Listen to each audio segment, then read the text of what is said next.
Have you ever missed someone who doesn't even exist? How did that happen? You ever have a super lonely period of your life and you dream you have a partner? Like they're flirty and fun and you guys are in just a normal relationship? Sometimes I dream about this girl and when I wake up I miss her so much. Of course after like a minute of waking up I snap out of it, but for those first 10 or so seconds of waking up I am truly heartbroken because I felt a real connection to another human being for once only to realize it was all fake. I'm not particularly lonely in my waking life. Well, obviously I'm a little lonely at least on a subconscious level, but the dream loneliness hits extra hard. Dream emotions are so intense, they dredge up all that small stuff and amplify it 1,000-fold. I've dreamed of my dream guy too, or like, different dreams with different elements of him. I think it's great, even if it's sad and you feel hollow when you wake up, because it helps give you perspective on what you want in someone else, or something you're missing in life at least. It's terrible when this dream happens of an ex, though. Where everything about your relationship in the dream is warm and fuzzy like it used to be before it went south. And then you wake up mourning a relationship you've already grieved and you have to reset that person in your mind as a negative element that is in your past. BC your dream convinced you they were good. My father was arrested 7 days before my second birthday. He pleaded no contest to 3 charges and served their respective 3-year terms concurrently even though he deserved to be in prison for much longer.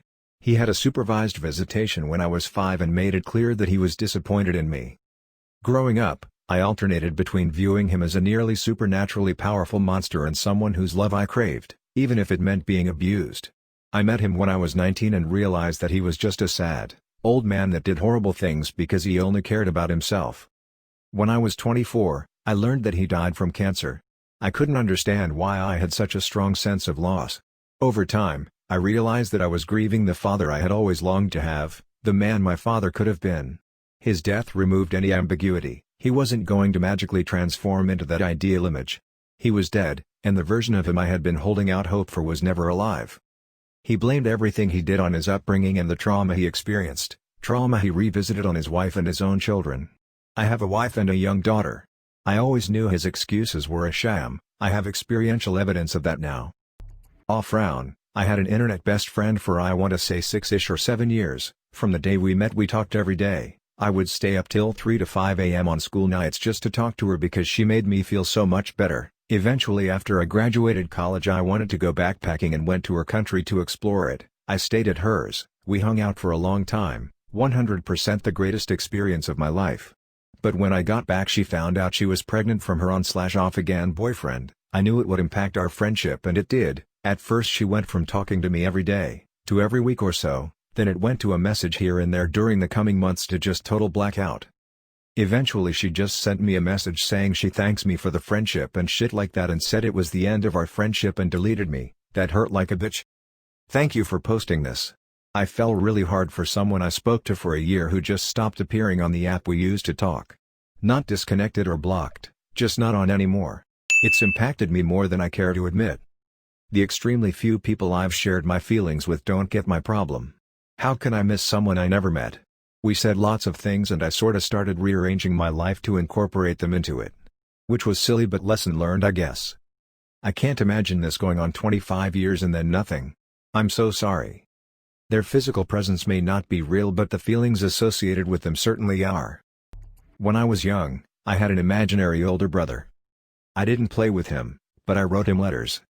As I grew older, I would write Dear Jamie letters, to relieve some stress or something. I'd write about school, about friendship stresses.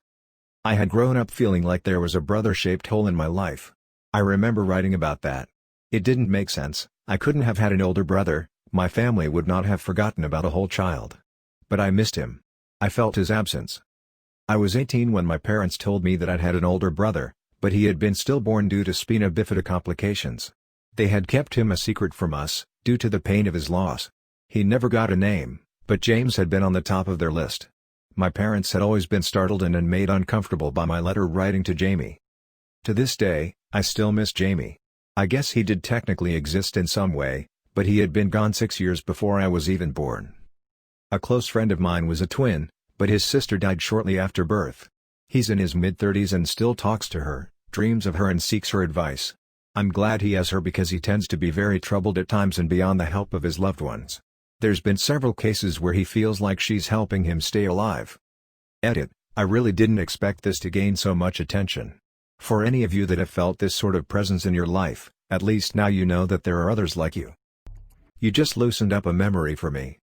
I'm the middle child of all brothers, and my older brother got first dibs on everything: where to sit at the table for meals, first pick of toys, first look at the newspaper, comics, first choice of TV show. Everything. It was some kind of parent guilt for ruining his life as a single child. Don't ask. Anyway, I got pretty fed up with it early on when I was maybe 4 or 5. So one day I just told my mom this story about how in heaven, I was selected to be born first, but my older brother had pushed me out of the way and went first and I didn't get another chance for a while. My mom gasped, and I thought I was crafty and that clearly this would earn me first pick of everything cause now I'm the first child. What I didn't know was that my parents had had a stillborn son years before my older brother. My mom freaked and just bought into it. It became canon to her. I forgot about it, nearly completely, for about 20 years until my mom brought it up out of the blue. I laughed and explained my fiendish motives, but she wouldn't buy it. We're pretty similar. I'm middle of my brothers and the oldest was treated the same way. My mom had a miscarriage before all of us were born, so my older brother was supposed to have an older brother. Feels like it should have been that way. Almost positive our lost brother was supposed to have my name since it's my mom's favorite name, but my older brother didn't fit the name. I think the lost brother would have fit the name and he would have got it. Weird to think about. Always have very vivid dreams. One time I dreamed I was pregnant and it felt so real. Sometimes it dawns on me that this might be a dream, but not then. It was so vivid and detailed and such a long dream. I was pregnant with a healthy baby girl, had a boyfriend and enough money to support a small family. Everyone was congratulating me. Everything was perfect. Then I woke up. No baby, no boyfriend, alone in my bed at 3 a.m., my arms outstretched to hug someone. Just really I was hugging empty space. My flat stomach where my belly was supposed to be, my baby girl gone. It was devastating. Never cried so bad in my life. Dream haunted me for weeks. Tiniest things almost made me cry for 3 days. Damn you brain. Edit. Typo. Also thanks for the awards and my sympathy to all the others who lost people in their dreams or dreamt about people lost in real life. I missed my invisible best friend when we had to move because CPS came to check on my living conditions and mom grabbed me and bailed states. Turns out after I was an adult and had moved back to that area for about 30 years my coworker and best friend was that same little boy who I had thought was invisible. And he had gone to his mom with his worries about me when we were children. He still remembered saving half of his meals in a doggy bag to feed me, taking his books from home for me to read and learn from and gifting me his outgrown clothes. I had a dream I was dating someone who was very handsome. He took me to a water park and even took pictures of us together. He held my hand on scary rides. He called me beautiful and gorgeous, not hot or sexy. He never looked at other more beautiful women. Just me. And I was very happy. Then, I woke up, and was pretty upset the entire day. It felt like I lost a part of me. Fast forward a few days later, I bump into my neighbor. He looks identical to the boy in my dream. Him and I have known each other since the day I moved into the neighborhood. We go to the same school in the same grade, and we always had a love-hate relationship. Anyways, we began dating a couple days after we began hanging out again. 1 month strong. I missed my friend who was only hanging around with me because he wanted to screw me. 7 years of his company and enjoying our shared hobby which distracted me from my sadness after losing my husband 5 years ago. Then he told me he always wanted to fuck me and proposed me being his FWB behind his girlfriend's back. He even told me he wasn't into our hobby, he was only doing it because he thought it was his way into my pants. Rude. So I miss him. The friend I thought I had, but who turned out to be almost entirely fictional. I've told this story before, but when I was about 18 I had a dream that lasted 5 years. In the dream, real time was just a night of sleep. I lived every day, I went to school, went to work, hung out with friends, fell in love, got married, and had a child. The girl I fell in love with was just a random acquaintance that I never had any real interactions with and had barely thought about prior to the dream.